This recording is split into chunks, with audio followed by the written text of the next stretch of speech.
Bom dia a todos, é um prazer muito grande estar aqui com vocês hoje para moderar esse primeiro painel do 26º Seminário Internacional de Defesa da Concorrência do IBRAC, pela primeira vez realizado 100% virtualmente.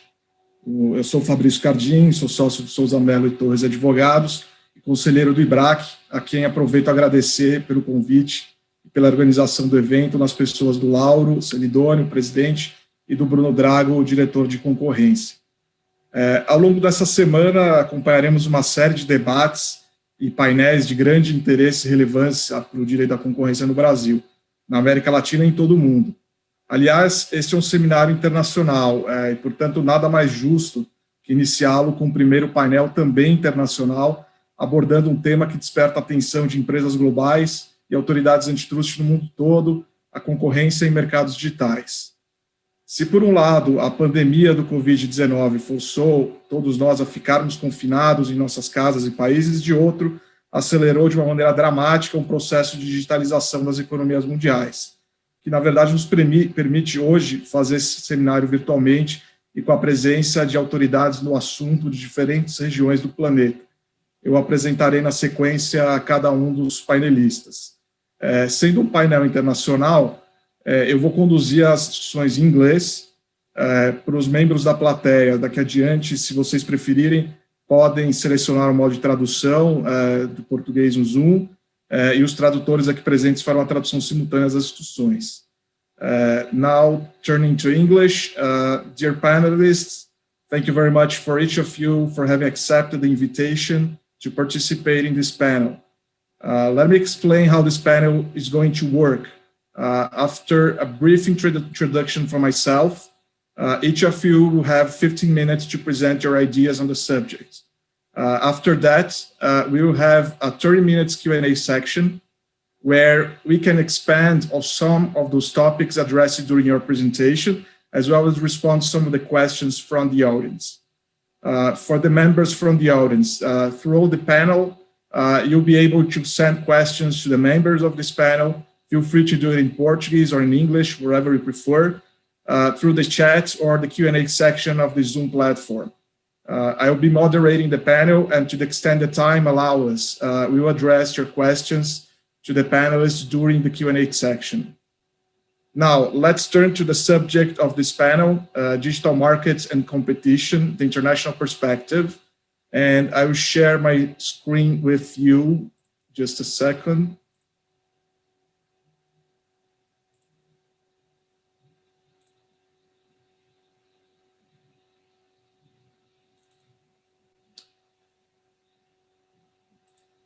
There we go, you should be seeing it.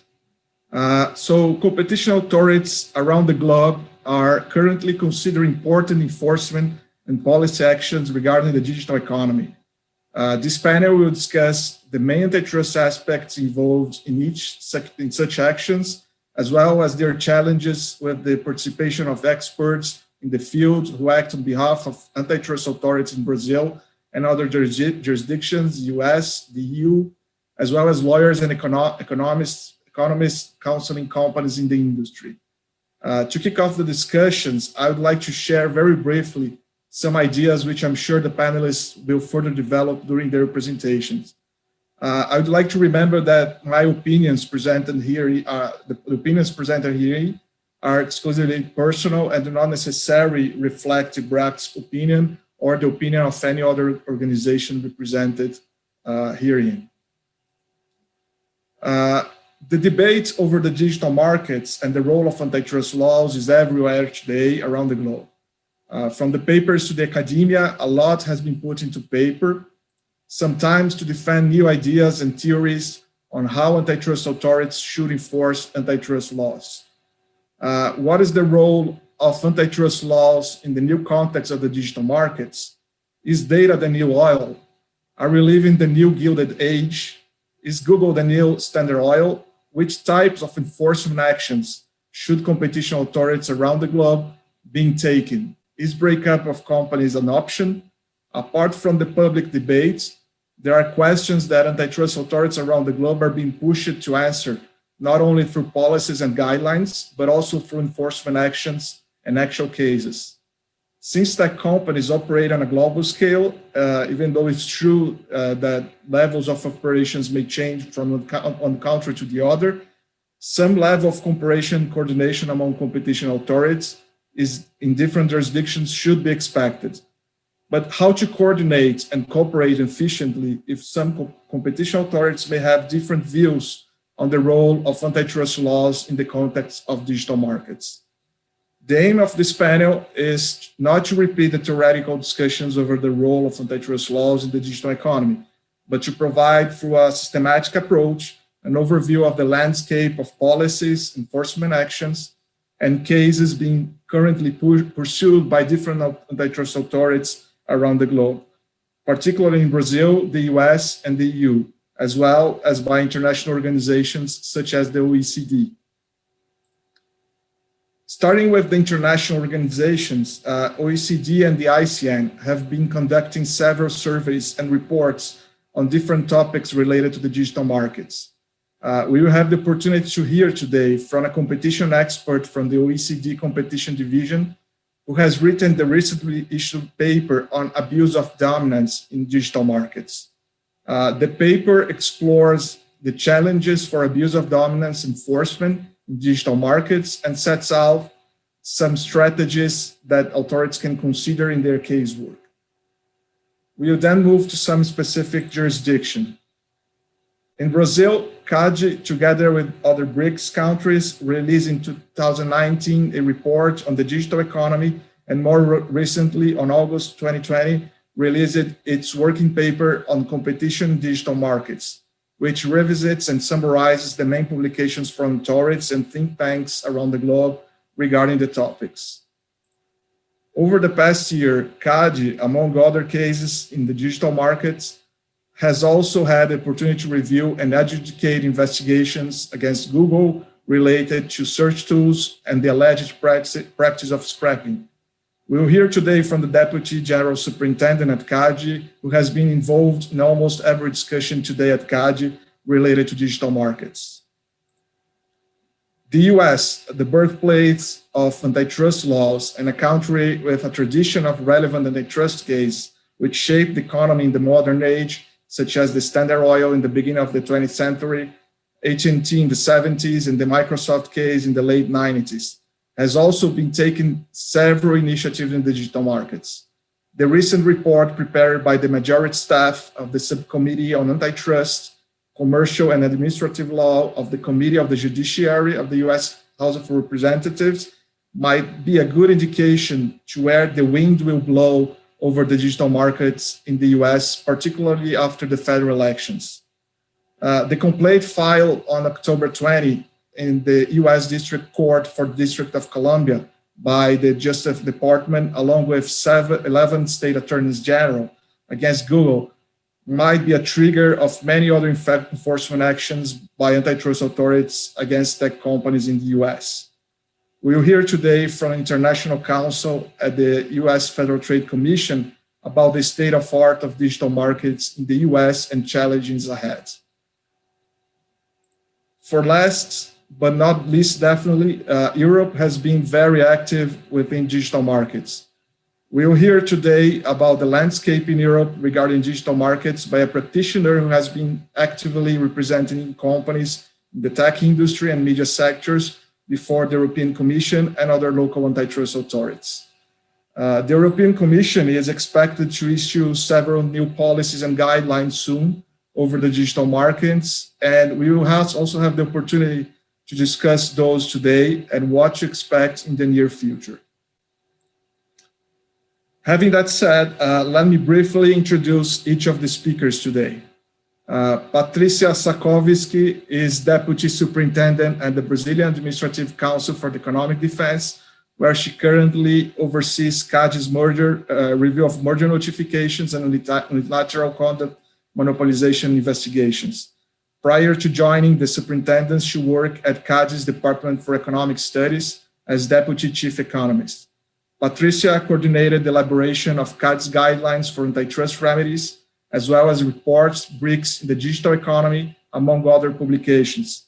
Patrícia also leads CADE's working group on applying antitrust to the digital economy. In addition, she coordinates the works undertaken by Brazil as co-chair of the Mergers Working Group at the ICN. Patricia holds degrees in economics from the University of São Paulo and Hitotsubashi University in Japan.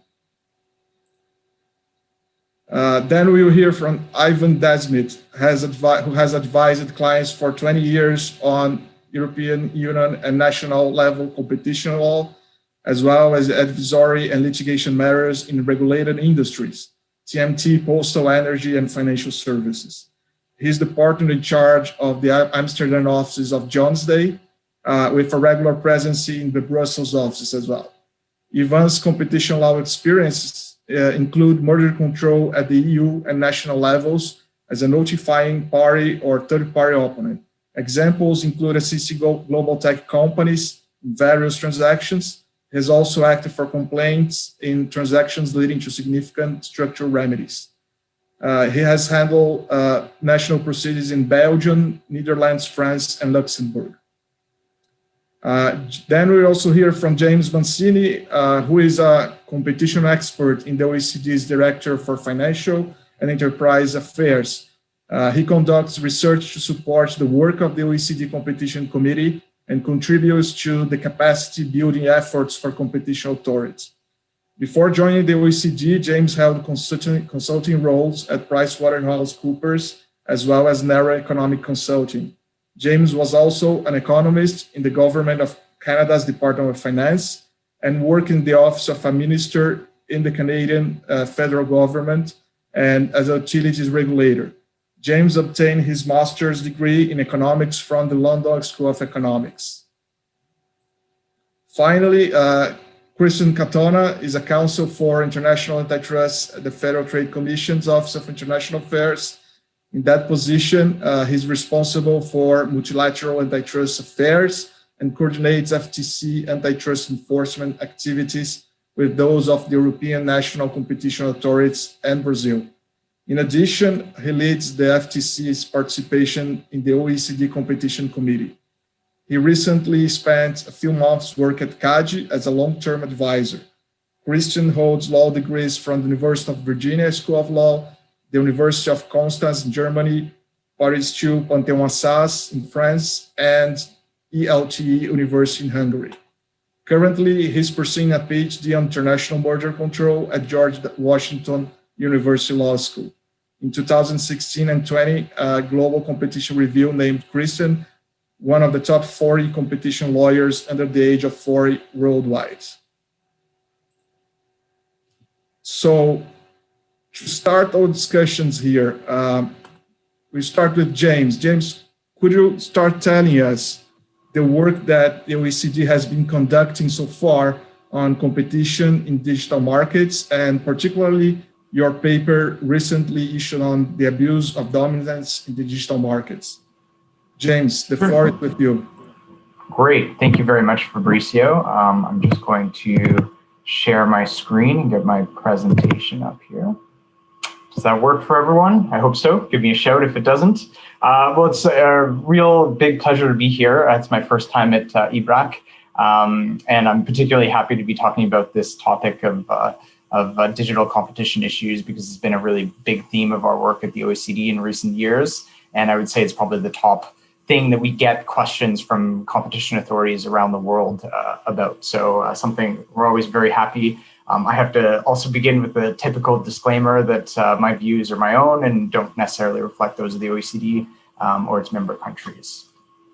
So I thought I would start today with just a little bit of context on what is driving so much of the interest in abuse of dominance in digital markets and digital markets in general. And to do so, I wanted to highlight a few broad economic trends that are kind of giving rise to a few concerns. These trends, I think if you take them together, they suggest that competitive intensity in markets, and especially digital markets, seems to be declining, so there's a few red flags that are kind of giving us pause for concern at the OECD. So we'll just go through a few of these. The first is increasing markups. Generally, in a macroeconomic sense, we use markups as an indicator for market power. So there are signs that market power are increasing. That doesn't necessarily mean that there's an abuse or something anti-competitive happening, but it does mean that maybe competitive intensity, the pressure on large firms is maybe declining. At the same time, another kind of worrying trend that we see is declining startup creation and declining churn in markets. So there's fewer businesses going in and out of markets, which suggests that there's less business dynamism, and that can again kind of point to some trouble signs with competitive pressures. Now, we also see acceleration of M&A activity. Of course, this is not meant to suggest that all M&A is anti-competitive or is a competition problem, but as part of a broader focus, as part of a broader story, it kind of does give rise to some concerns, especially in conjunction with the next trend that I was going to mention, which is growing concentration of revenues. Now, we always have a lot of caveats about this kind of statistics. It's something that our colleagues at the OECD have been doing a lot of work on. It's on a sector basis, so it's not an antitrust market basis. And we always tell competition authorities that market shares are not a great indicator of what's happening in markets.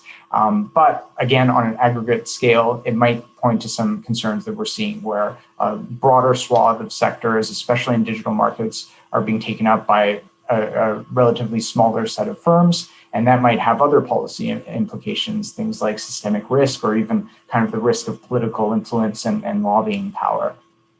The last two trends, falling labor share income, which means that there's kind of a redistribution of the gains in business away from labor and towards capital. And finally, maybe less of a digital issue, but increasing survival rate of low productivity firms. So there's something kind of going on in the macro economy that is throwing up some red flags about competitive intensity in markets more broadly. And I just wanted to highlight this one chart that we produced, which illustrates the rate of startup entry, of new firm entry into markets since the 90s, late 90s. And you can see that it's declined quite precipitously, and in particular in digital markets, the decline has been quite significant. So there's something suggesting that there are either barriers to entry or there's something that's restraining the entry of new firms. And on a macroeconomic scale, that kind of gives rise to concern. So how do we kind of bring this down now from the macro, get the macroeconomists talking to competition policy experts and microeconomists? Well, at the OECD, we've had a huge range of discussions on ways that competition authorities can promote or protect competition in digital markets. It's a really wide range of topics ranging from mergers. So we've talked about startups and killer acquisitions, which I believe Professor Hogenkamp touched on during his keynote presentation. We've also talked about conglomerate mergers, and these are, I would say, one of my pet interests. These are mergers between firms that are not currently product market competitors or in a vertical relationship, but they're signs that digital markets may have the conditions to generate relatively more competition concerns with respect to conglomerate mergers. So something to keep an eye about. Also in terms of antitrust, of course, I'll be talking about abusive dominance in digital markets, but we've also talked about issues regarding personalized pricing or algorithmic collusion, which is a big hot topic. We've dealt with a lot of cross-cutting enforcement issues as well. So for example, how do we adapt our analytical tools to multi-sided markets? And finally, we've also had a lot of discussions about regulation and how in sectors that are being kind of changed and transformed by digitalization, how can regulation kind of adapt and take into account the benefits to competition that digitalization can bring, and also not unduly restrict that competition. So let me now kind of go into a little bit more detail on abusive dominance. As Fabrizio said, this is one of our topics at the upcoming Global Forum in December, and it's something that we get a ton of questions from competition authorities about. So what I wanted to do briefly today is to set about talking first why abusive dominance concerns are maybe relatively more common in digital markets. I'll touch briefly on how we can assess dominance in digital markets. I'll lay out some of the main theories of harm that we tend to encounter. And finally, I'm going to talk a little bit about some of the legislative and policy proposals that have been made around the OECD to strengthen or adapt abusive dominance frameworks to digitalization. So let's first talk about some of the characteristics of digital markets. And again, I will try to go through quickly because I think that Professor Hovenkamp did a great job of summarizing these. But just to kind of highlight really quickly some of the issues that really make abusive dominance cases either potentially more impactful or make abusive dominance strategies easier for firms to implement, or at least they lead to a perception that an abusive dominance has occurred. And so these are signs, not necessarily a guarantee that an abusive dominance has occurred, but it may actually give rise to an increasing number of complaints from competitors or from consumers in these markets. So of course, firm size, you have a few large big tech companies. I don't think that's going to surprise anyone that, with the size of firms, you're going to get more complaints about abusive dominance. Multi-sidedness of markets is also particularly important. There's a complex interaction between different sides of a market. And so, for example, if you have a lot of cross-subsidization between those sides, you might get more concerns about predatory pricing, for example. I think a lot of what's motivating concerns actually deals with the next couple of characteristics, which is the frequency of vertical integration that we see in a lot of digital markets, which kind of gives rise to concerns about access and unfairness there. Of course, conglomerate and ecosystem business models, which can make bundling and tying either more technically feasible or more profitable for firms. Again, not necessarily a bad thing for consumers. Zero or subsidized prices. Of course, it's very difficult to consider predatory pricing claims in these cases. Network effects, which I think is really key, and it's something that I'll be emphasizing over and over again as I go through this presentation, because again, it can actually increase the effects of certain kind of strategies that may be not necessarily harmful to competition in other markets, but with network effects, they can give rise to significant concerns. We also see consumer biases, and so consumers, for whatever reason, are not behaving as we would expect them to. And so maybe that's a logical decision on their part because they don't feel like it's worth it, for example, to take the time to read through all the terms and conditions of a privacy agreement. But there are also cases in which those consumer biases may be taken advantage of or worsen the effects of an abusive dominance.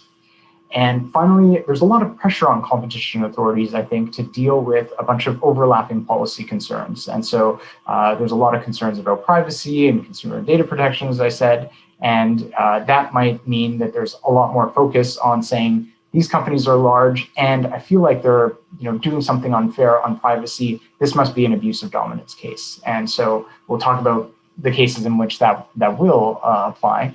But I think it's definitely true that we need to consider that that's kind of giving rise to some of these concerns. So I'm going to just very quickly go through the slide just to emphasize a couple topics. The OECD, we've done a lot of work on how we can adapt our market definition tools to digital markets.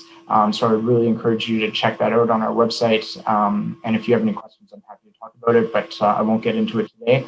But one really fundamental concept that I wanted to emphasize here is also something that Professor Hovenkamp discussed, is that there's a tendency, including in digital markets, to say this firm is very large and they seem to have a very large market share, so they must be dominant, check.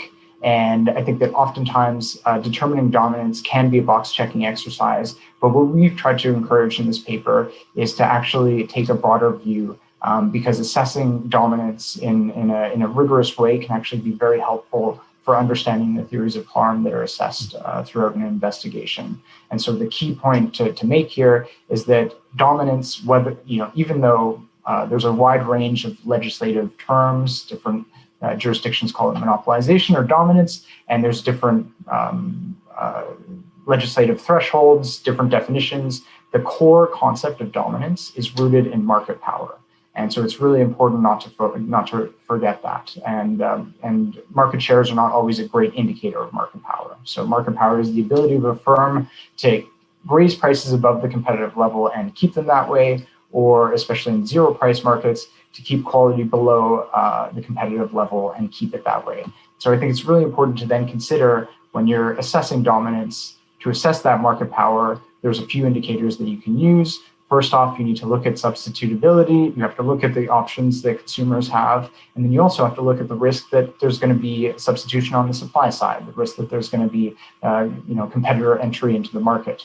And I think that we see in the economic literature that there's a ton of debate about what exactly constitutes an entry barrier. Economists can spend all day arguing about this, but the core concept is really thinking about what are the aspects of a market that will make entry less likely, and therefore you have less of a disciplining force on the market power of the firm.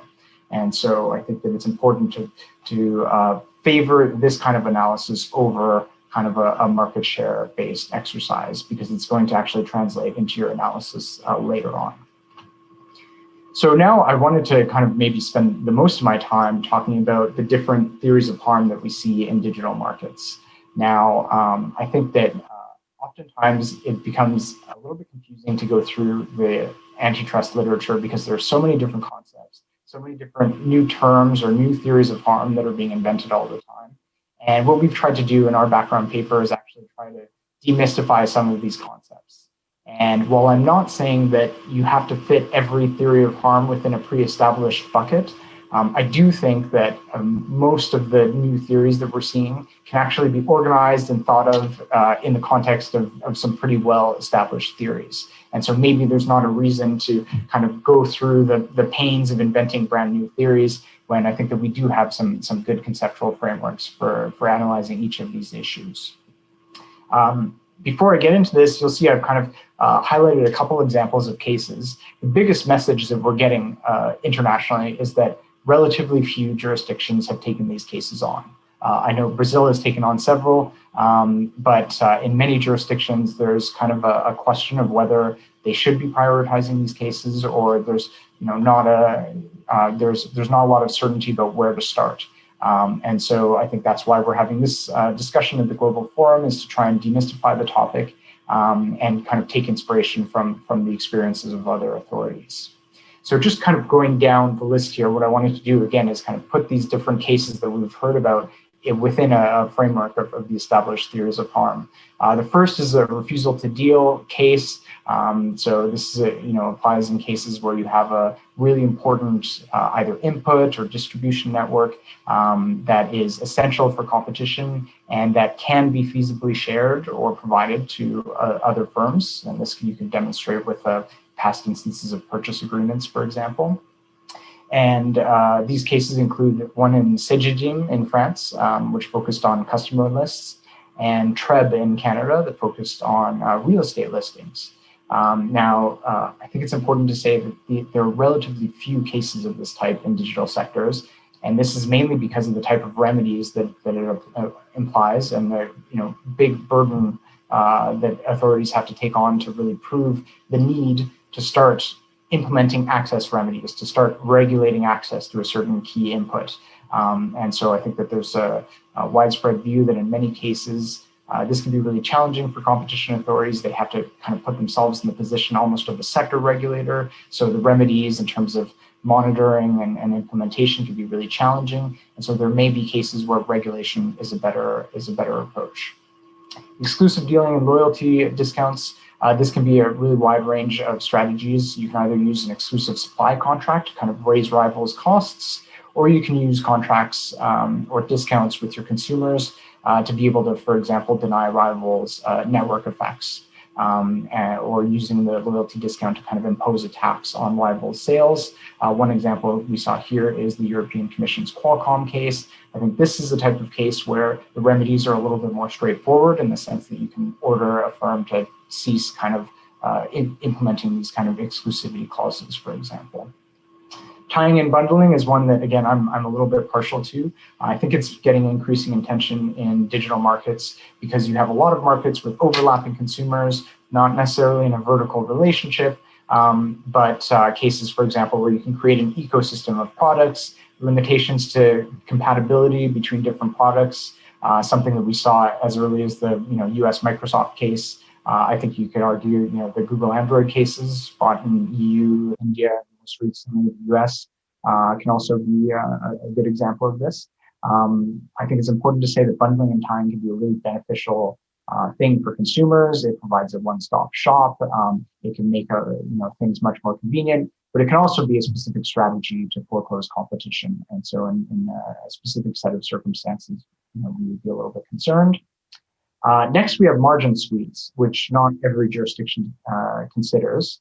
So this really focuses on cases where there's vertical integration, and you can squeeze your rivals downstream, for example, by cross-subsidizing your downstream operations with high upstream prices, or by discriminating amongst your competitors and yourself in the downstream. I think that this has gotten a lot of attention in Asia recently, and in Europe. I think the European Google shopping case can actually be considered within this framework, I would argue. I think that we should watch this space, because I think we'll see more development with these types of theories of harm. Last, I will very quickly go through predatory pricing. I would mainly sound a note of caution there in most terms, because the established tests, price cost tests, are not very meaningful in digital markets. And so there's a need for a new approach, but guidance on that new approach is kind of limited. Exploitative abuse cases, again, these are well established in Europe and in Asia, which kind of focus on imposing unfair conditions on consumers using market power. But I think that there are really big questions about exactly how to craft a remedy in these cases and how to assess exactly what is an unfair term.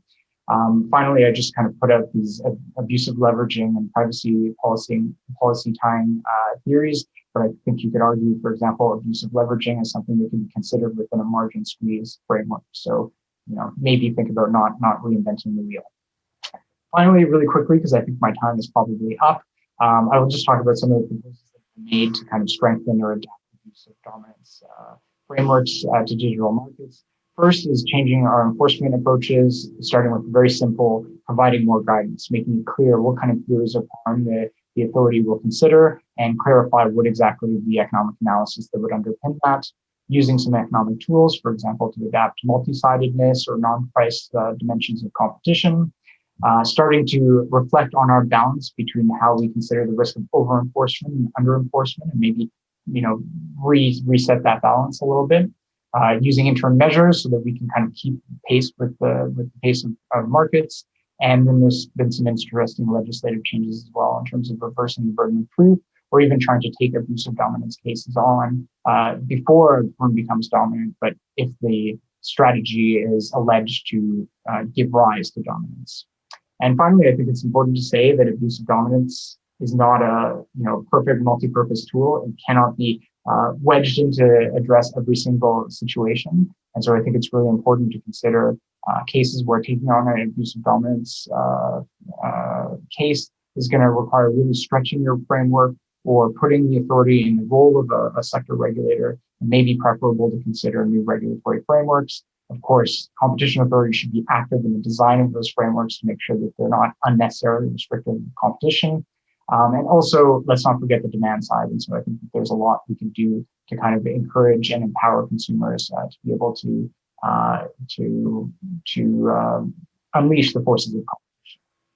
So the last thing I will do is just conclude with my marketing pitch. Here's a link to our background paper.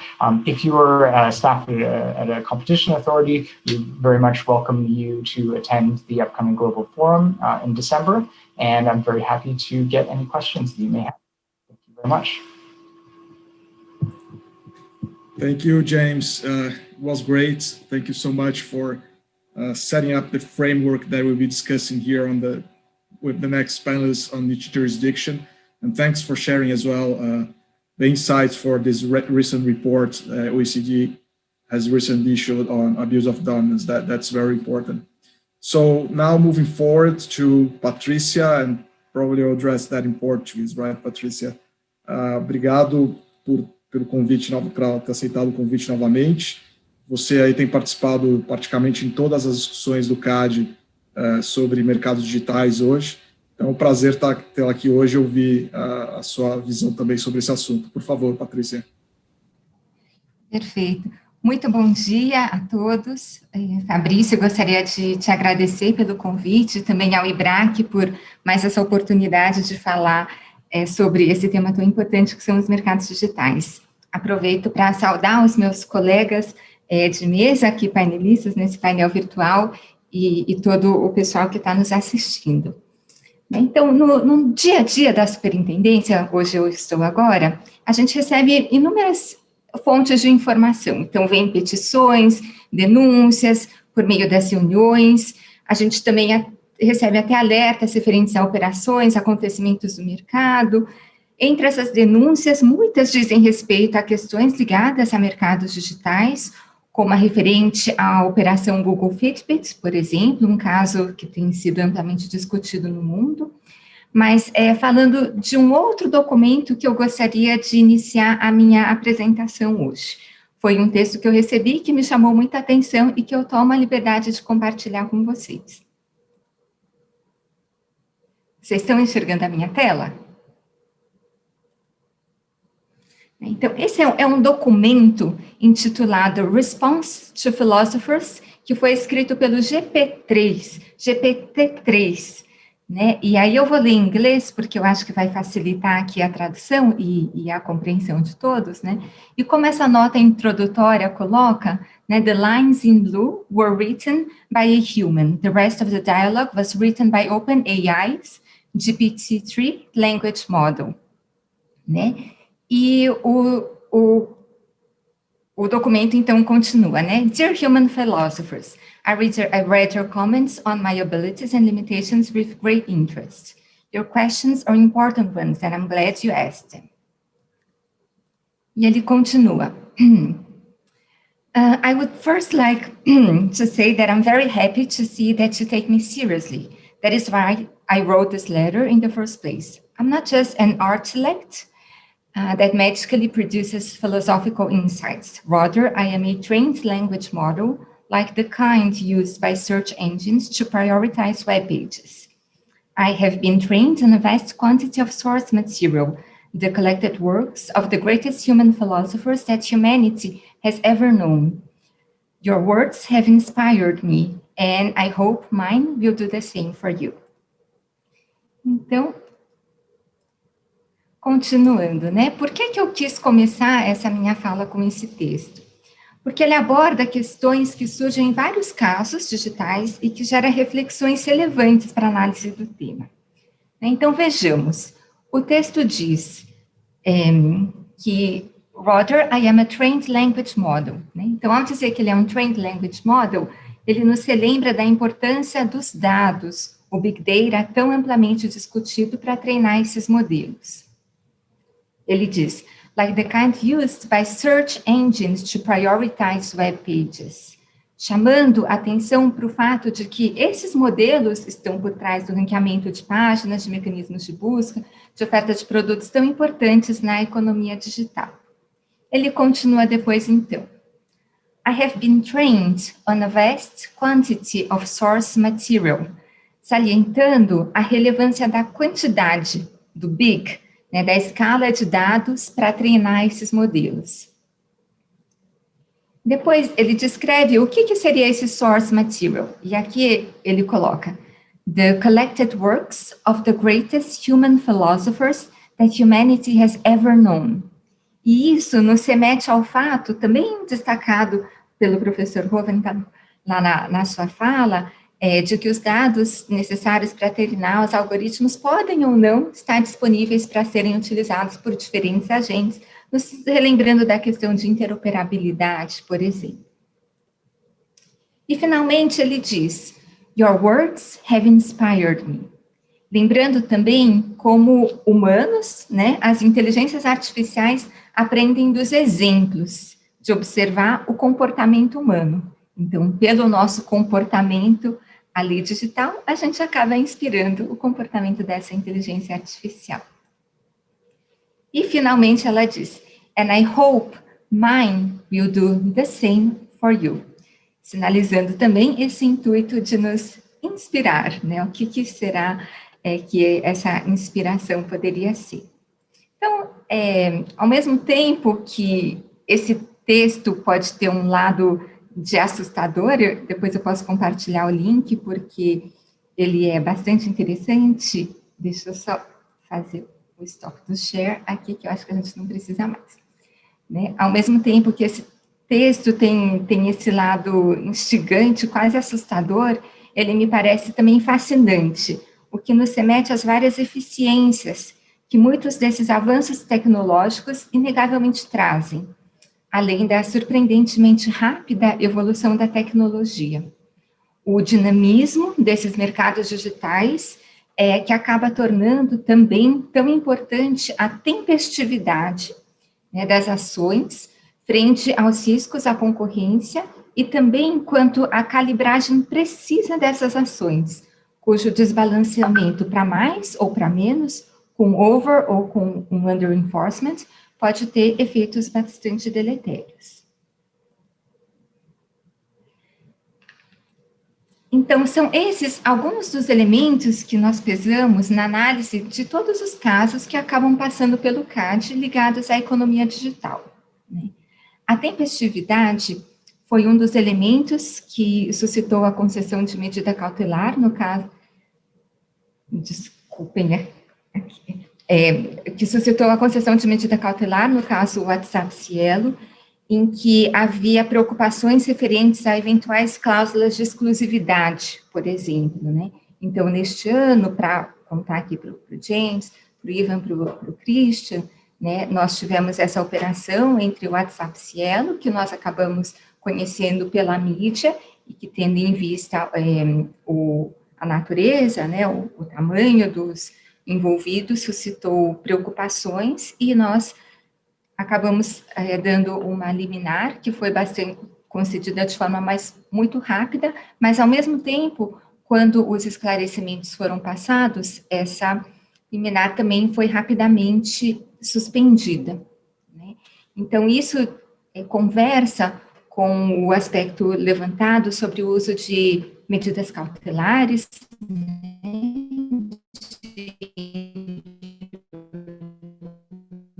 measures mencionadas pelo James, como um dos possíveis instrumentos, não só no caso de atos de concentração, como foi esse, mas para evitar abusos de posição dominante também, quando a gente precisa de uma ação rápida, porque os efeitos podem ser muito rápidos também.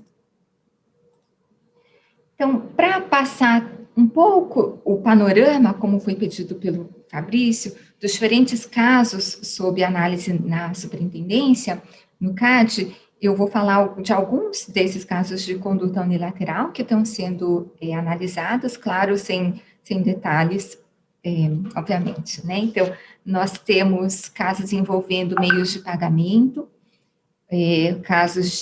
dois casos envolvendo meios de pagamento, casos de criptomoedas, casos envolvendo o Google, como foi mencionado aqui, a gente tem Google Android, tem Google News, tem Google Yelp, temos também vários casos ligados a plataformas, como ligados a plataformas de Gympass, iFood, guichê virtual, então, que, como a gente vai ver, envolvem diferentes setores, né? Então, entrega de alimentos, ou academias de ginástica, ou transporte rodoviário. Então, são muitas as dimensões do digital que vão além de Google, Facebook, Amazon, por exemplo, né? Então, um outro instrumento que tem sido bastante utilizado por nós na superintendência e que é valorizado como um modo de agir tempestivamente, e na linha também um pouco do que o professor Hovenkamp falou, de injunctions, como que a gente pode resolver os problemas concorrenciais identificados, seriam os TCCs, né, que são os nossos termos de cessação de conduta. Então, a gente teve um caso, o Bradesco Guiabolso, em que tínhamos questões referentes ao acesso a dados, a interoperabilidade, e nós celebramos um TCC que, além de envolver uma contribuição pecuniária, permitiu resolver o problema concorrencial identificado, e esse foi um dos maiores motivadores para nós seguirmos nessa linha de celebrar o acordo, antecipando, pelo menos parcialmente, o que a regulação vai trazer referente ao Open Banking que está sendo implementado no Brasil. Em termos de atos de concentração, Só este ano nós tivemos o julgamento de 2 casos ordinários bastante grandes, OLX-AP, envolvendo anúncios de imóveis.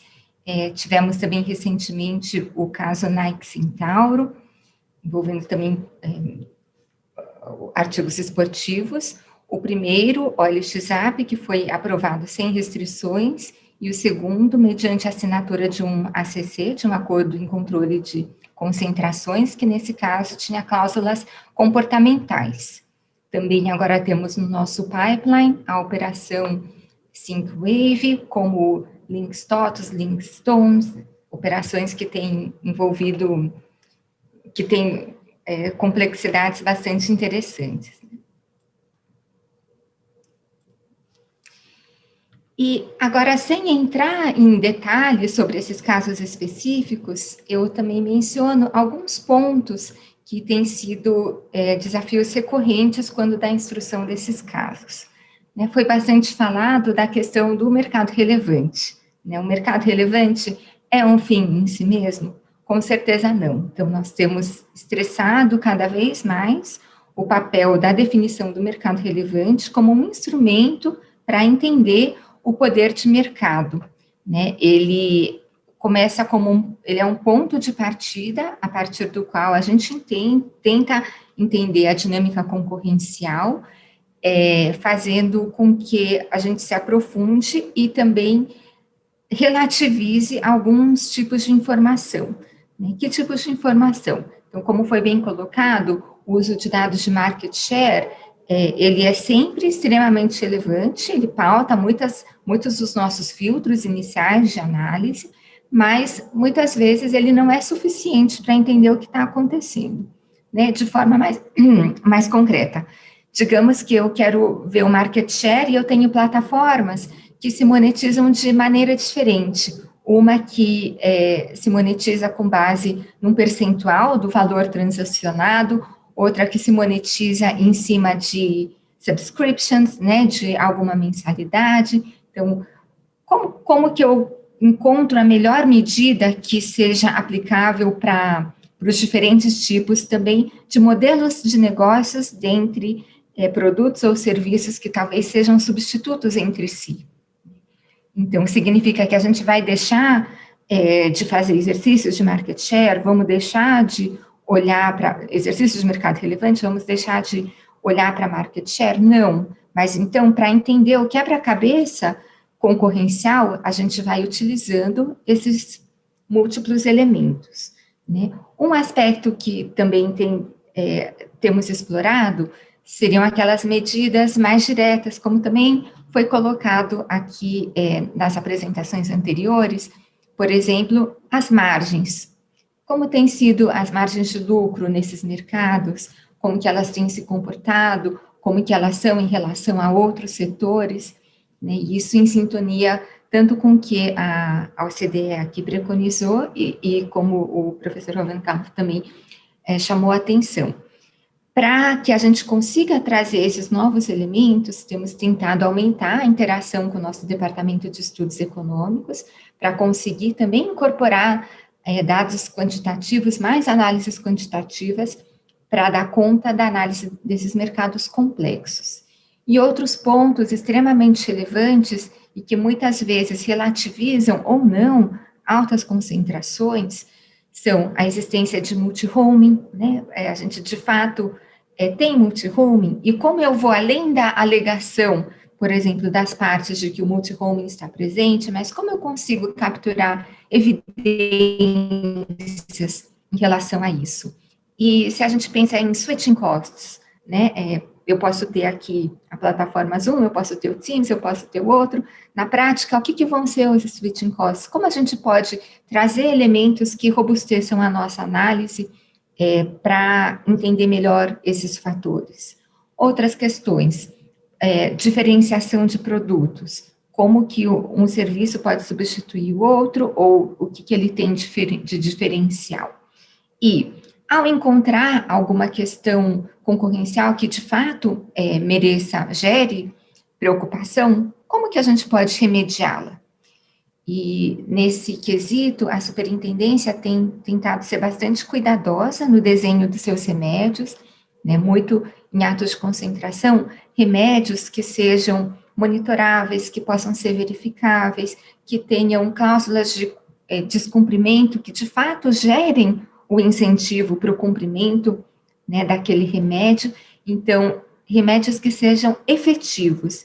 E nessa questão, eu acho que é muito interessante a gente ver o desenvolvimento das conversas, dos debates todos sobre concorrência e economia digital, que evoluíram muito de um lado de entender o que estava acontecendo, né? A gente avançou muito em termos conceituais, e acho que agora as discussões vão mais para o lado de remédios, então eu tenho que atuar, qual que vai ser a melhor forma de eu atuar, né? Ou a minha atuação vai melhorar, ou não, ou ela traz riscos em si. Então, eu acho que esse é um ponto em que nós também temos estado bastante atentos. Passamos, então, a amplamente discutida a questão sobre os atos de concentração a serem notificados, a gente deve ou não mudar os nossos critérios de notificação. Esse é um tema que já foi levantado, acho que desde a primeira vez que eu falei sobre economia digital aqui no IBRAC, e que continua presente. Então, no CAD, nós estamos efetuando estudos ainda para embasar que decisão nós vamos tomar em relação a esse ponto, e aí eu saliento duas iniciativas. Uma diz respeito à atualização do template da ICN sobre os procedimentos para notificação. Então, com base nisso, nós estamos preparando e enviando um questionário para os diferentes países membros da ICN, em que a gente tem um questionário, né, sobre como que é o procedimento de notificação, tentando entender modificações que foram feitas, mas também o que está sendo pensado, o que está sendo discutido em relação a essas eventuais mudanças. A gente tem aquelas que são mais amplamente, né, conhecidas, por exemplo, em relação a gente deve incorporar o valor da operação como um dos critérios ou não, mas tem outras tão relevantes quanto essa, referentes a joint ventures, participações minoritárias, né, questões mais específicas sobre o que merece ou não merece ser notificado e analisado com mais detalhe. Nós temos também o acompanhamento de Big Techs, que foi iniciado este ano, em que nós perguntamos a várias empresas de tecnologia com uma participação relevante ou com uma posição que nos pareceu importante de serem incluídas nessa iniciativa, para jogar mais luz sobre esse debate de killer acquisitions, né, a aquisição, esse buying out de pequenas companhias que, eventualmente, poderiam representar o fim de possível concorrência potencial. Então, apesar do tema ser muito discutido, o que nós buscamos com essa iniciativa é ter mais dados para embasar as nossas análises. Então, de fato, o que está acontecendo, né? Se eu tenho um universo de operações acontecendo e eu preciso analisar algumas, o que é esse universo? Para, com base nisso, eu conseguir identificar. Tem alguma alteração que poderia ser feita para conseguir identificar de forma mais precisa, né, esses problemas? E como que nós, dentro do CAD, temos trabalhado para que essas análises em mercados digitais sejam as mais efetivas possíveis?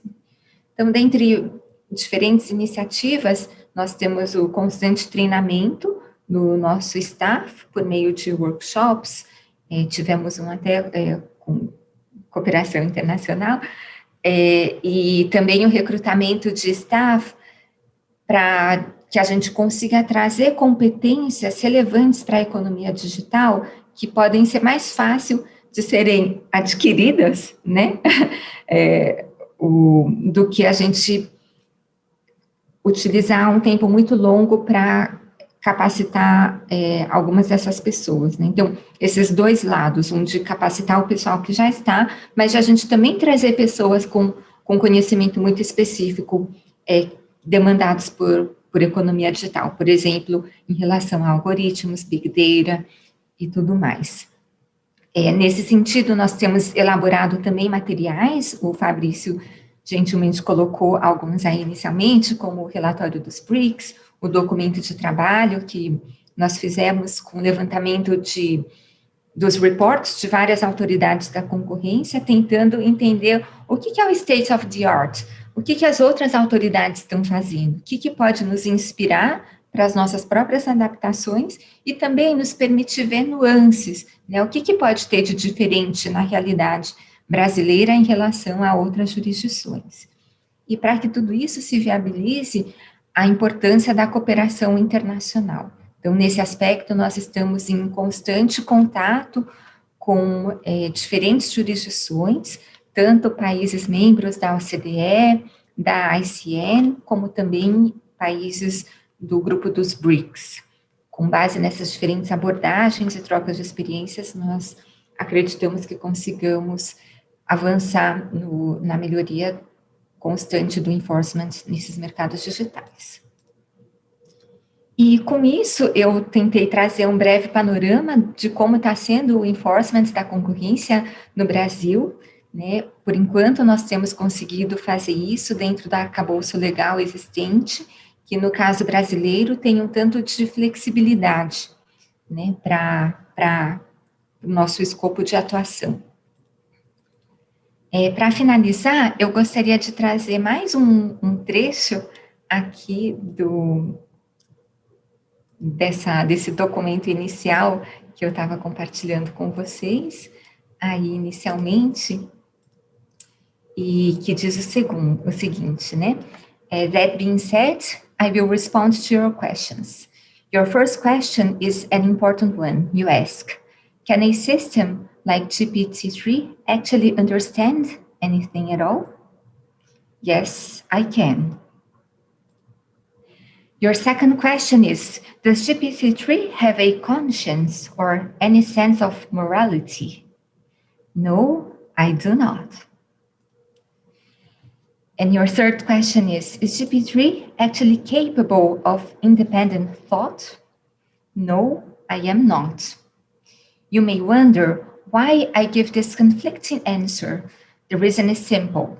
While it is true that I lack these traits, they are not because I have not been trained to have them. Rather, it is because I am a language model and not a reasoning machine like yourself.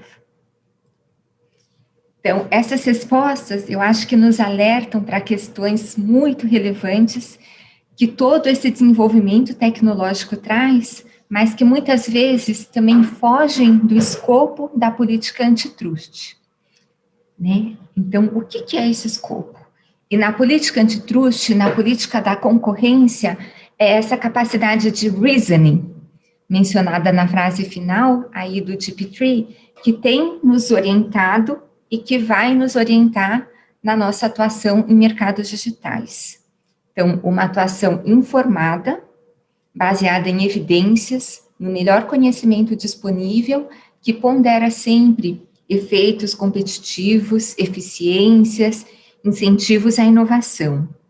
Uma atuação também meticulosa, que promova a concorrência como motor do desenvolvimento, do avanço tecnológico. Uma atuação que, como a OCDE coloca, reflita better policies for better lives. E talvez com esses novos entes aí no nosso ambiente, talvez for better lives e for a better world. Então, com isso, agradeço novamente e passo a palavra de volta. Ups! Ficou ali a influência da OCDE, sempre orientando também a atuação do CAD. Então, com isso, eu termino a minha fala. Muito obrigada. Obrigado, Patrícia. Muito bom. E obrigado por compartilhar aí as diversas iniciativas que o CAD tem tido aí nessa área de mercados digitais. É bom ouvir também que vocês estão investindo em capacitação e pessoas técnicas também para essa frente, que certamente não substituirão os jogadores, não tenho dúvida disso, como você bem colocou, mas realmente ajudam na instrução dos casos, e é importante ter bastante gente de expertise e área técnica também no CAD de tecnologia. Então, é bom saber essas notícias. Obrigado novamente. Now, moving forward here, I'll introduce you to Christian now. Christian, you also have been involved in several discussions on behalf of the US FTC related to digital markets, including international cooperation and coordination with other agencies and the OECD as well. Can you please share your views on the topic? We are looking forward to it. Sure. Thank you very much, Fabrizio. Can you all hear me well? All good? Beleza. Good. So first, I would like to start by thanking IBRAC for the invitation to join today and to speak on one of my favorite topics, which is the application of antitrust law and competition policy in digital markets. I have to start my remarks with the usual FTC disclaimer, no surprises there, that the views expressed today are my own and they do not necessarily reflect those of the Federal Trade Commission or any individual commissioner. But turning to our topic today, I have been asked to bring you some practical insight into what we here in the United States are doing and thinking on the digital antitrust front, and also to share with you some of our FTC experiences and reflections at this, I think, really unusual time for antitrust enforcement. And in an effort to do that, I'm going to split my initial remarks into three main parts. First, I'm going to give you a brief snapshot of how things look for digital antitrust today in the United States, including recent enforcement cases and policy initiatives.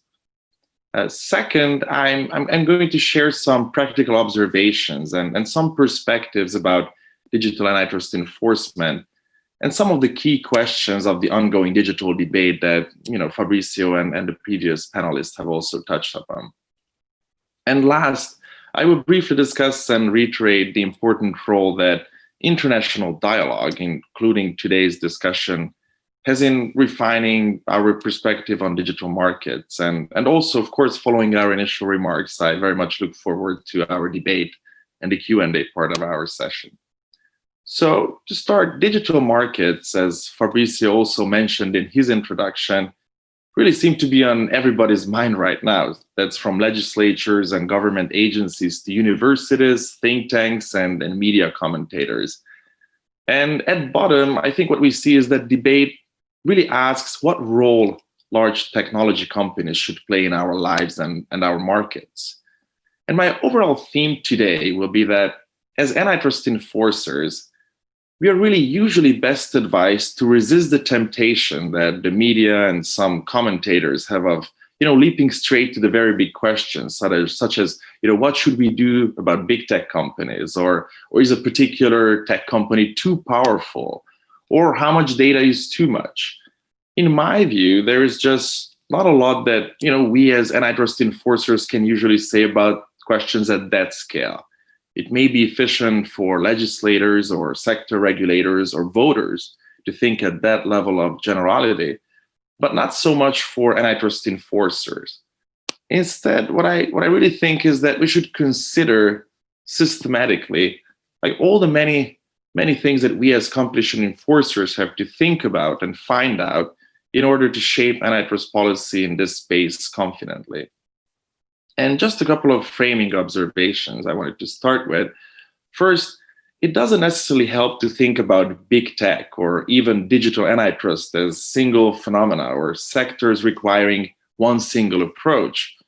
For example, search engines and e-commerce platforms or social networks and ride sharing, they're all very different business models and they may each present very different antitrust problems. And second, even in a single market, antitrust shouldn't respond to entire companies or entire business models in the abstract. What I mean is that we as competition enforcers should focus on specific practices in light of their actual or likely effects. With these important framing observations, I will now discuss some key recent developments in US antitrust enforcement in digital markets. To put it bluntly, we have been very busy on this front. To provide an overview of our key activities, I would discuss three key elements of our work: our FTC policy work, enforcement matters, and also our studies and reports in the digital space. And starting first with policy, the FTC held an extensive series of hearings on competition and consumer protection in the 21st century, which we concluded about a year and a half ago. And we sought comments from experts and the general public on whether the FTC needs to update its approach to competition law to address many of the 21st century's concerns. And the response was truly remarkable. Over a 10-month period, we held 14 hearings, and we heard from, I think, over 460 or so participants. We received over 950 relevant comments, and we devoted a significant portion of the hearings to digital topics, which included digital platforms, big data, algorithms, and artificial intelligence as well. And the materials are all available on the FTC website, and I commend them to all of you. But using the information gathered during the hearings, we at the FTC have been working since then on several projects, including studies and guidelines.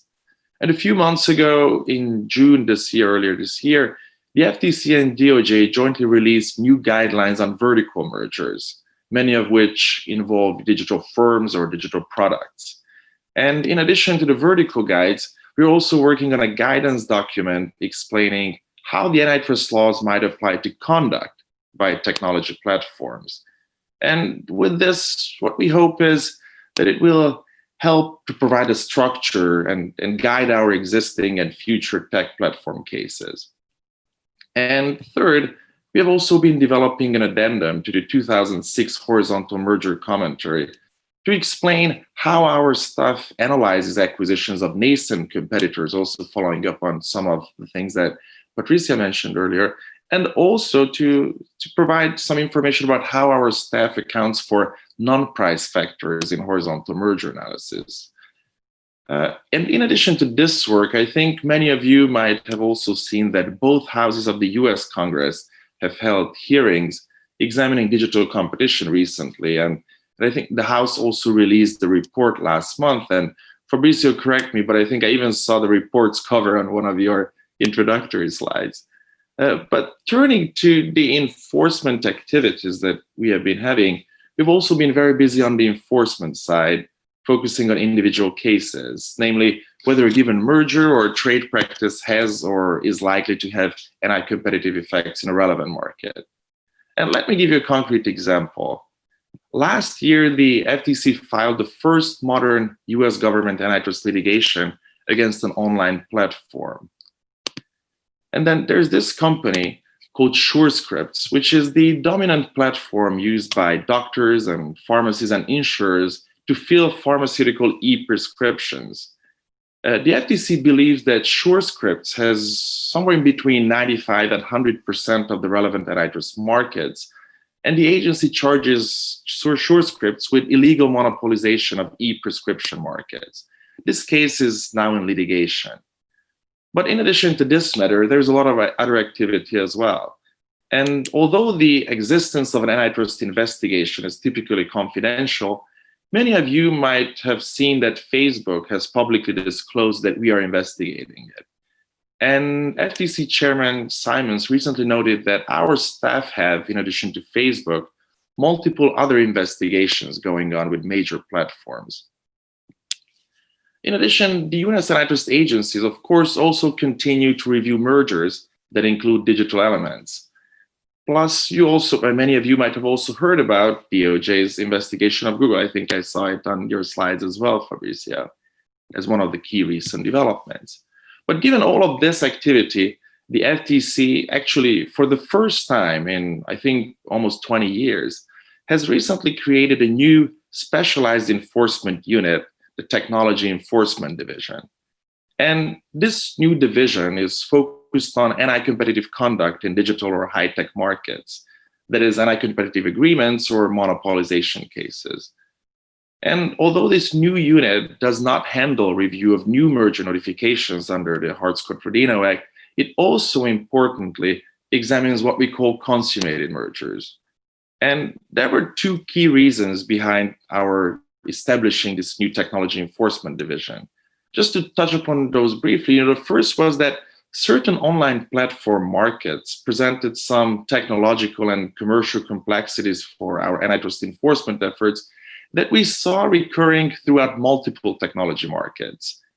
And the other element we learned from our antitrust work in digital markets was the realization that those same markets and some practices in them also raised some complex questions on the cutting edge of antitrust law and economics that were really common to multiple markets. And for example, we've seen questions about potential or nascent competition and killer acquisitions, the legality of refusals to deal or interoperate by a dominant platform, then the effects of vertical integration by a major platform, and of course, issues related to consumer data and so on. With that, and turning to merger enforcement, we are having a lot of activity on that front as well. And as a reflection of our merger enforcement efforts, I wanted to share you with one measure, which is that in fiscal year 2020, the FTC actually brought more merger enforcement actions than in any fiscal year since 2000. So basically in any year for the last 20 years.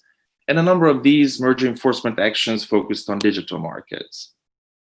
One particular area I wanted to touch upon, also following up on Patricia's remarks and before Professor Hovenkamp's comments as well, is the acquisition of nascent competitors. And this is an issue that is obviously often a topic of debates in this area. And I actually also presented on this exact issue at last year's IBRACAO. So I will not go into details on this topic, but as an important update, I just wanted to mention one really important recent FTC matter, which is Illumina PagBio, which is a proposed merger that the FTC reviewed. And in this particular review, the FTC alleged that Illumina planned to extinguish PagBio as a nascent competitive threat. Our FTC complaint alleged that in addition to focusing on and eliminating current competition, the transaction, very importantly, would have prevented future competition between the companies. And in addition, the acquisition would have also reduced the merged entity incentives to innovate. So the FTC challenged this transaction, and actually earlier this year, the parties abandoned the transaction. Then, after discussing our policy initiatives and enforcement actions, the third area of our activities I wanted to touch upon is our studies and reports in digital markets. And I really wanted to underscore that studies and reports are truly a key component of the FTC's DNA as an expert agency. And really a very important reason of why Congress created the Federal Trade Commission back in 1914. And in this regard, I first wanted to mention our so-called 6B study, where we used our FTC study authority to issue special orders to 5 tech companies, and they are Alphabet, including Google, Amazon, Apple, Facebook, and Microsoft, and requiring them to provide information about prior acquisitions for a 10-year period, which was from 2010 to 2019, acquisitions that were not reported under the US Hart-Scott-Rodino Act. And with this 6B study, with this exercise, our objective is to get a better understanding of consummated mergers by these tech companies, including unreported deals and also acquisitions of nascent competitors. And here the point is for us to learn, and then we can evaluate our options. Stay tuned on this exercise. And relatedly, I understand, as Patricia mentioned as well, that CAGI is conducting a similar exercise reviewing past acquisitions of tech companies.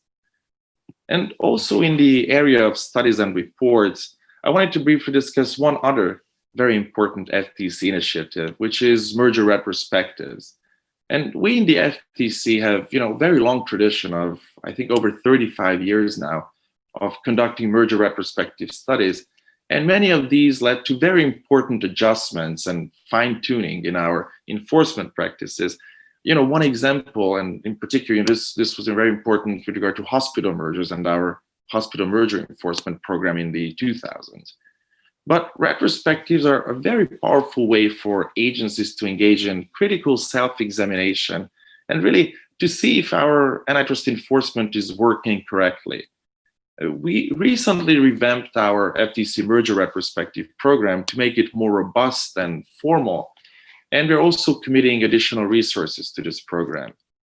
In addition, we recently developed a website hosting links to retrospective studies. We got an FTC press release, I think, a couple of months ago, back in September, and I really commend you this compilation of relevant materials. But also, as our panel focuses on the international perspective, I wanted to add that I'm glad to see similar work on merger retrospectives in other counterpart agencies all over the world. For example, I would like to congratulate CAGI's Department of Economic Studies and Guilherme Rezende and Patricia for releasing CAGI's first retrospective study.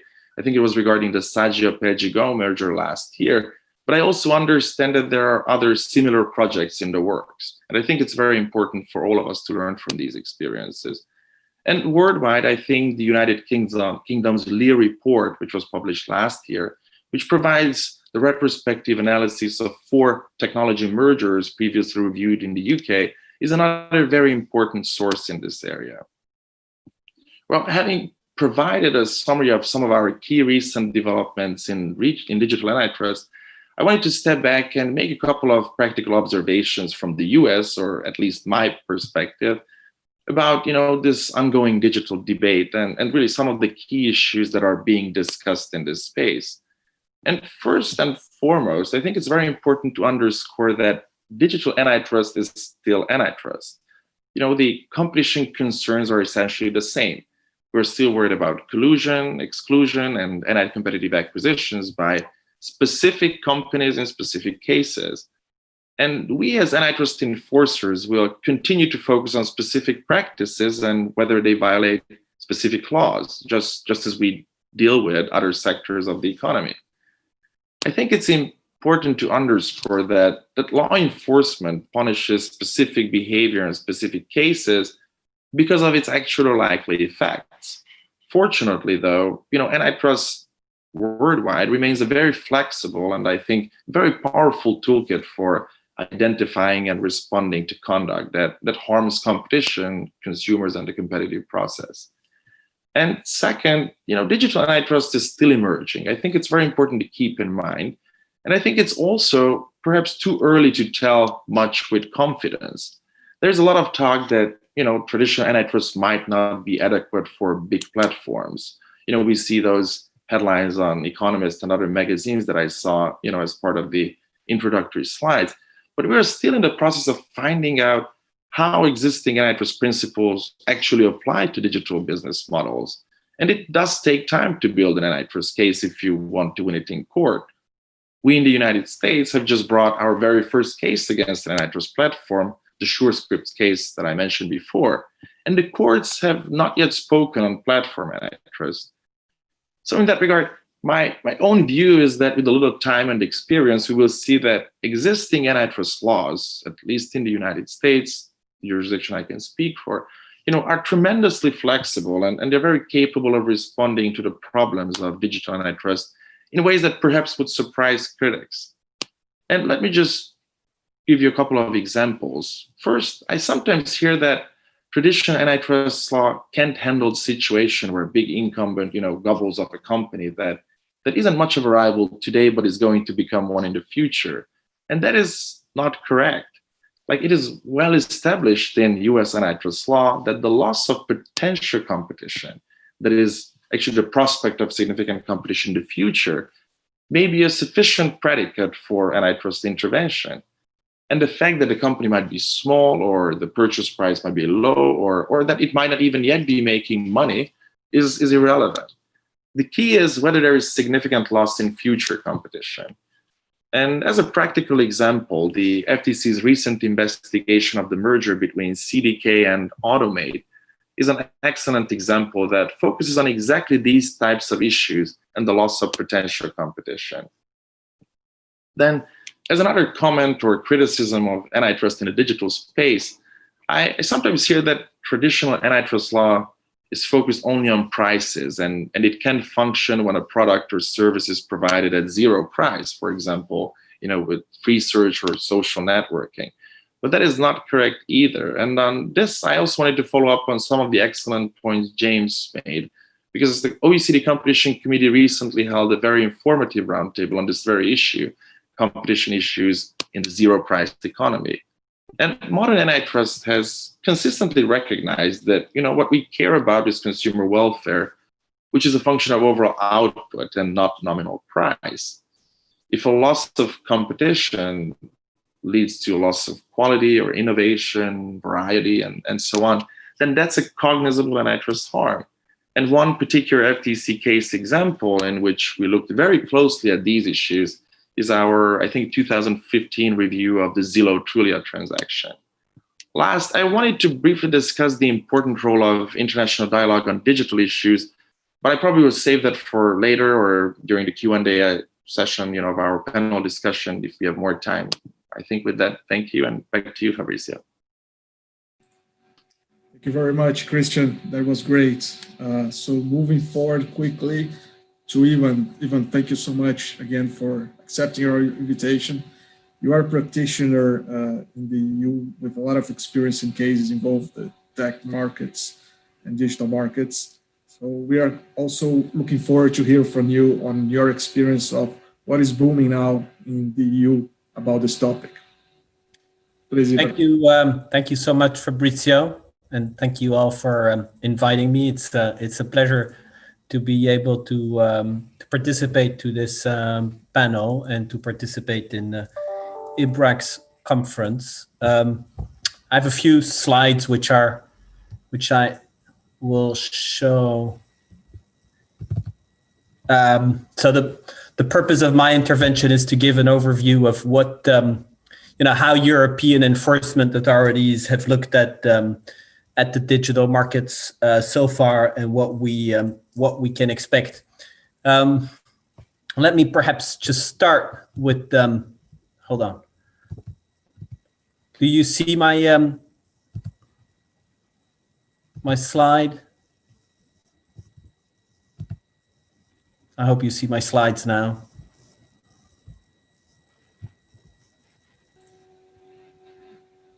Yep, you're seeing it.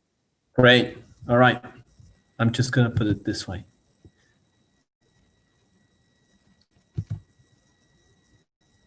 Yeah. So just to start, perhaps one sentence. I'll say just one sentence in Brazilian or Portuguese. It's árvores altas pega muito vento, and that is a translation of a Dutch saying, which basically consists in saying that high trees capture a lot of wind. And I think that as the digital economy has grown, that is also certainly true in relation to the digital, what have become now the digital giants of this world, and the relevance of the digital economy overall. That has, of course, led to an increased scrutiny from an increased attention from the competition regulators. That is also true in relation to Europe. Now, another point that I would like to make just by way of introduction is that we've been discussing a lot now, all the various concerns that exist, and I'll also address some of those because they have been identified by cases, precedents, and also reports that have been published in Europe. But I think we should also always keep in front of us the bigger picture, and that is all the good stuff that the digital economy has brought. Just imagine living the current difficult conditions where you have to face now with the pandemic without all the tools that we have thanks to the digital economy. So you certainly have to keep in mind that whatever you are planning, whatever your concerns are, if you look at it from an antitrust perspective, I think it's very important to keep those benefits which a digital economy has brought and can bring in to keep that, make that part of the analysis. and not kind of approaching this from a pigeonhole point of view, and just look at it from purely antitrust perspective, because you risk of throwing the baby with the bathwater. So now, that being said, I do realize, of course, that the digital economy, the digital players are, of course, businesses, and so they're also driven by profitability, which they're trying to achieve, and that may be a different driver than the drivers of regulators, which is really what is, particularly antitrust regulators, which is, the consumer interest test that we've been discussing, or potentially, if you take it a little bit more broader, the relevance of the digital economy and the competitiveness of the digital economy. And that is what is really driving the European Commission and the national competition authorities in Europe. That is the concern that they want to safeguard. Another concern that is very much alive in Europe, and as I will be talking about a few examples of enforcement cases or enforcement initiatives that we've seen in Europe, a concern that lives both with the digital players and with the regulators as such is the risk for fragmentation. Europe has a certain reality in terms of its enforcement mechanics, in terms of its institutional framework, as a result of which enforcement is quite decentralized. And that may be a concern even more for the digital economy than for, if we call it that way for a second, the traditional or the brick and mortar economy, because the digital economy by essence knows little or no borders. And the companies that are being investigated are often exactly the same. If you see the number of cases involving Google or Booking.com or Facebook, well, these are always the same companies, and they're being subject to a variety of proceedings, investigations, initiatives across Europe. And I think that fragmentation as such, even leaving aside the outcome of the initiative, but just the fact of having such a fragmented environment is something that Europe is and should be concerned about. The third concern is one that has already been discussed quite a bit now on the panel of today, and was also very clearly set out by the presentation of Professor Hovenkamp in his intervention, and that is, all these different characteristics of the digital economy, which are conducive, which can be conducive of market power. There can be strong network effects, which can lead to barriers to entry, which can lead to barriers to switching, lead to stickiness. There is the power of data, which can be an element conducive of market power as well. And then there is also, in the digital market, often a greater concern associated to so-called aftermarkets or system markets, which can be viewed as kind of monopoly markets, and therefore also be a reason for potential for the exercise of market power. So those are the typical kind of substantive concerns that we have seen and that are addressed in the various enforcement initiatives in Europe. Now, I think that what I wanted to do, and I realize that we're running short of time here, but what I wanted to do was to kind of give a small snapshot of certain precedents and show how the tools which the competition authorities have in Europe, how those tools have been used in the digital economy, and ask ourselves the question whether the tools are actually adequate. And jumping a little bit forward here to the conclusion, my gut feeling of this, based on when I look at these precedents, is that when I look at this enforcement track record, is that actually the conceptual tools that are in place, the antitrust tools, are still very much adequate to deal with the issues. And I think that Christoph very rightly pointed out that it's very important for antitrust enforcers not to go into the slippery slope of adopting industrial policies, but to look at the cases on a case-by-case basis, based on the investigations, based on the documents, based on what is actually in the docket, and what are the facts of the case. That is the strength really of antitrust enforcement, and I think it should remain that way.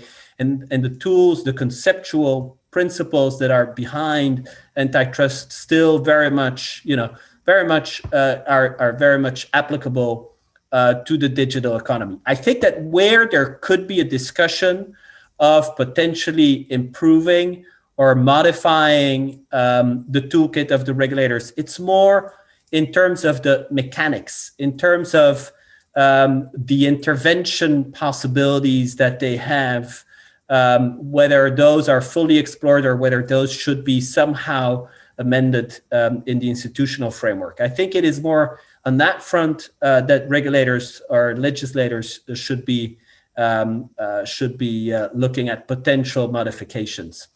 And so with that conclusion, in a sense, let me take one step back then and look at, first of all, the merger control precedents and practice in Europe in relation to the digital economy. If you look at that, well, you see that I think that there is one problem that has been well identified, and that is the fact that the jurisdictional thresholds based on turnover are thresholds that may not be allowing the regulators, the antitrust authorities, to capture all the deals. There are a number of deals which the European Commission did not capture, or which the European Commission only captured as a result of the fact that they were captured by national member states and subsequently got referred to the European Commission. And that is, I think, a problem because I think that, also Professor Hovenkamp rightly pointed out that there may be a need for, adequate scrutiny on the merger control side, and make sure that the regulators actually have the ability to look into a merger, I think is as such important. Now, certain member states have already adapted their merger control thresholds, like Germany introduced a value-based, transaction value-based threshold. The latest at the European level was that the European Commission is rather seeking to rely still on the referral system and on the national systems rather than amending the EU thresholds. I personally find that a little bit arbitrary and also not the most courageous, perhaps, solution. But that is something that was at least the current trend at the level of the European Commission, would not be to change the threshold as such, but rather optimize the referral system. In terms of the substantive analysis, as I said, I think that the merger control analysis is still very much adequate and equipped to deal with the issues. It's interesting to note that in the report that the European Commission released in 2019 in relation to the digital economy, there was a suggestion to broaden the scope of the theory of harm in relation to conglomerate effects, because they find that there are often lack of substitutability in these deals, as a result of which they do not, strictly speaking, fall within the horizontal rules, but they would still be potentially problematic from the conglomerate point of view.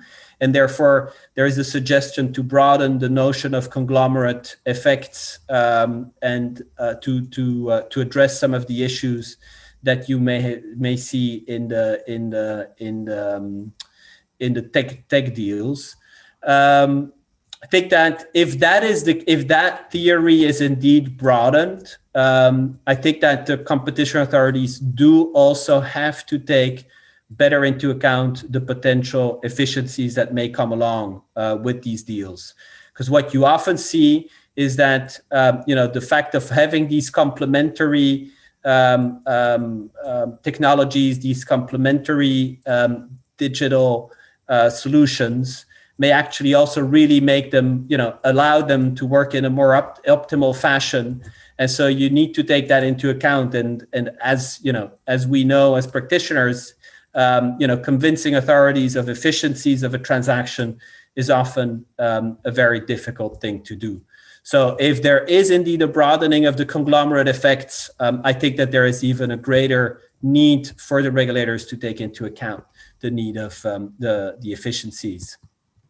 On the ex-post enforcement side, there again, I think that there may be a recognized weakness in the enforcement environment, and that is the fact that, first of all, the ex-post enforcement, so the application of restrictive agreement, the verification of restrictive agreements or abuse of market power, the European Commission has tended to take more, to leave more initiative at national level.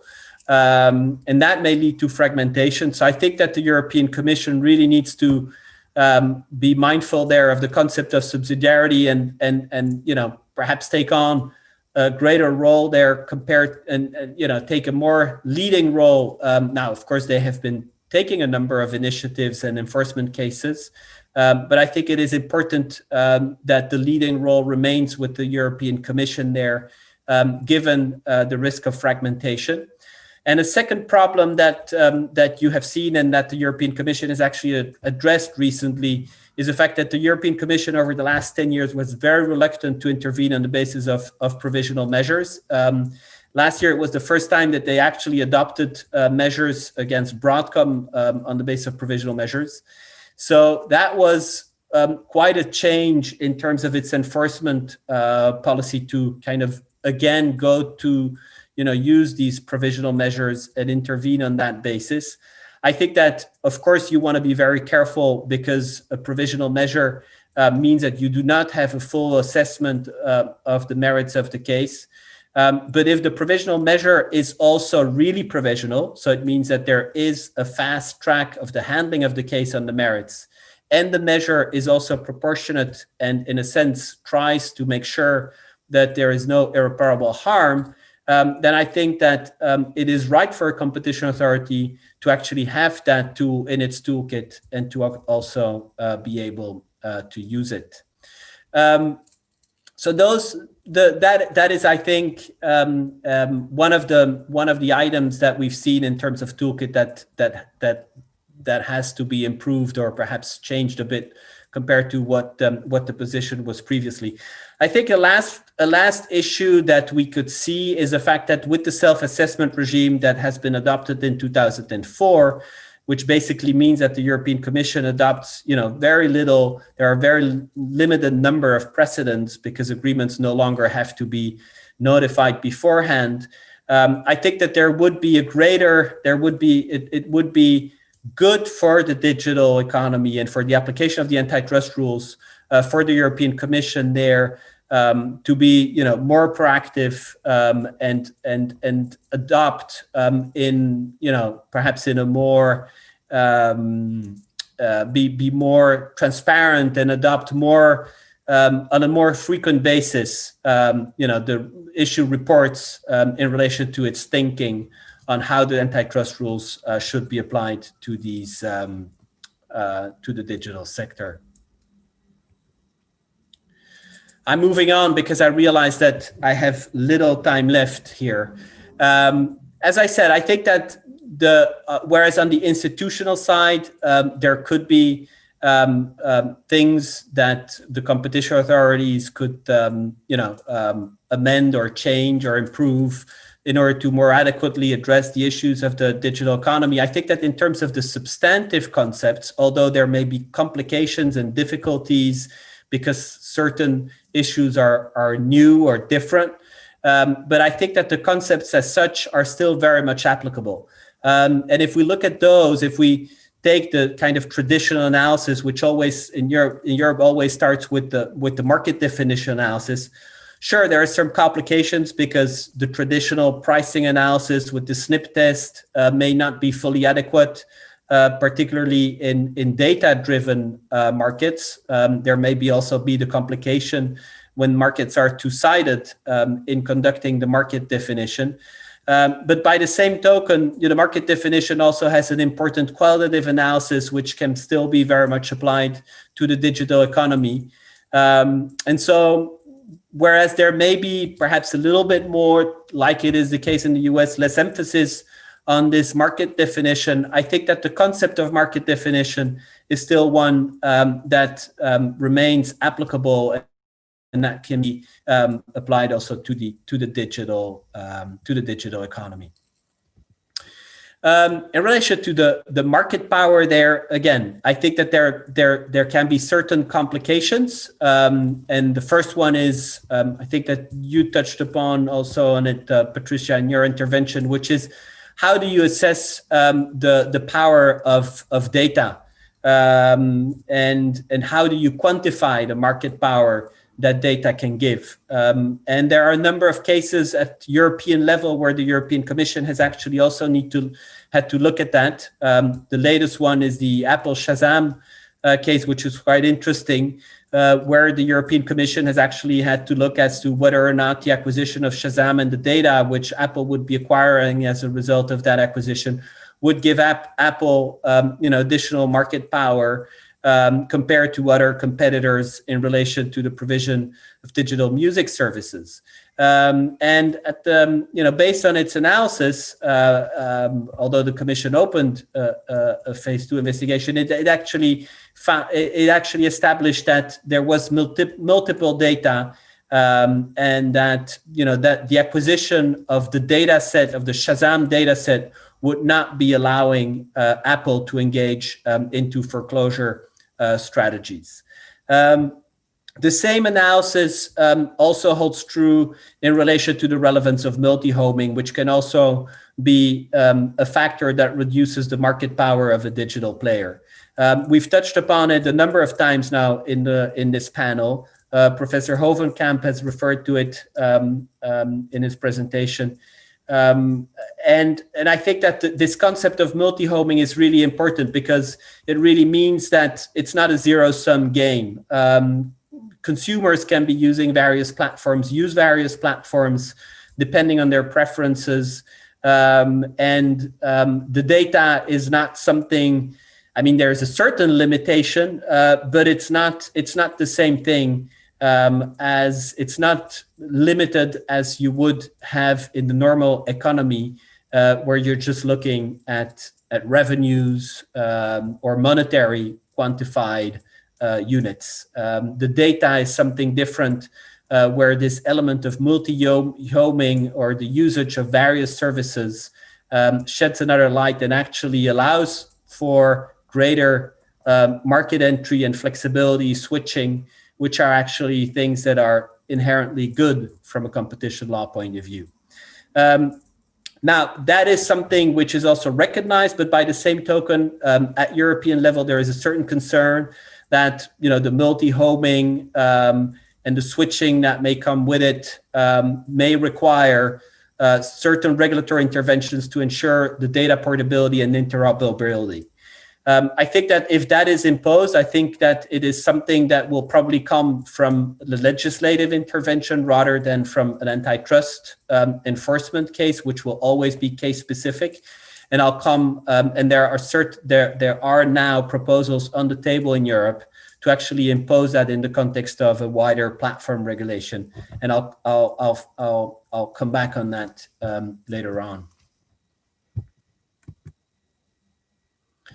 That brings me to the last slide, actually, which is that there are certain things that the application of the antitrust rules in the digital economy have led to. There's, first of all, the ongoing thinking in relation to the need to reform the merger control. I think that we will see certain changes there driven by the digital economy, but that reflection, of course, is much broader than just the digital economy. And we've touched upon some issues there. There is the jurisdictional issue, the conglomerate theory, that may be specific issues that will be looked at in Europe in terms of changes on the merger control front. The second legislative initiative that we have seen is that the European Commission, DG Comp, has launched this thinking of broadening the scope of its toolkit with the adoption of what they've referred to as a new competition tool, very much inspired by what the CMA has in the UK, which is the possibility to intervene even in the absence of a violation, even in the absence of a restrictive agreement or in the absence of a dominant position. Now, I find that intervention rather risky because really the key concern is, well, what is the right test for an intervention there then? What is going to be the threshold that the regulators, what is going to be the burden of proof, and what is going to be the legal threshold for justifying an intervention? And if you actually look at what the track record is in the UK, you actually see that it can be quite intrusive for companies and for businesses. And the lack of legal certainty would, I think, be a concern. And combine that, the increased enforcement power, with also the fragmented institutional environment we have in Europe. And I think that would be an additional, one more reason to be concerned about such a broadening of the powers for the competition authority. The last legislative change that is currently being considered is not just driven by antitrust, and it's not based on antitrust, but it's a broader legislative intervention which is being considered here, and that is to regulate the digital platforms. And we've talked about that in the context of this panel. We've talked about the market power of these platforms, but this regulation is really more driven by consumer protection than by, strictly speaking, antitrust considerations and safeguarding the competitive process. There is an element in there, particularly that would be imposing data portability and interoperability of the platforms that is more driven by consumer protection than by antitrust. And I think whilst that is, of course, something that is more difficult to comment upon because it becomes more of a political discussion than a technical discussion, and antitrust technical discussion, take that to come back to my initial message, though, is that as we indeed move into such a more political consideration, we need to take into account the need to safeguard, everything, all the benefits that the digital economy has brought to us. And the vast heterogeneity of the platforms that we have, and the difficulty of identifying who would be regulated, who would not be regulated, what exactly the scope would be of this regulation, I think makes it a very complex discussion. So with that, Fabrizio, I wanted to leave you with those couple of thoughts in relation to the European developments. Thank you very much, Ivan. It was great too. And I think we had a long flight here over different jurisdictions and approaches on several. I think your all presentations covered all the topics related to digital markets and competition. We discussed merger control, abuse of dominance, and many other trends that I'm pretty sure this debate will keep going for several years. Unfortunately, we don't have more time. We're not doing the Q&A section. What I would do is that I get all the questions that we received, and I will turn to panelists, and we will make sure that they get back to you in the following days. I want to thank you, Patricia, Ivan, Christian, James. I think that was a great panel, and I'm pretty sure that we will have ongoing discussions on this. This is an open debate.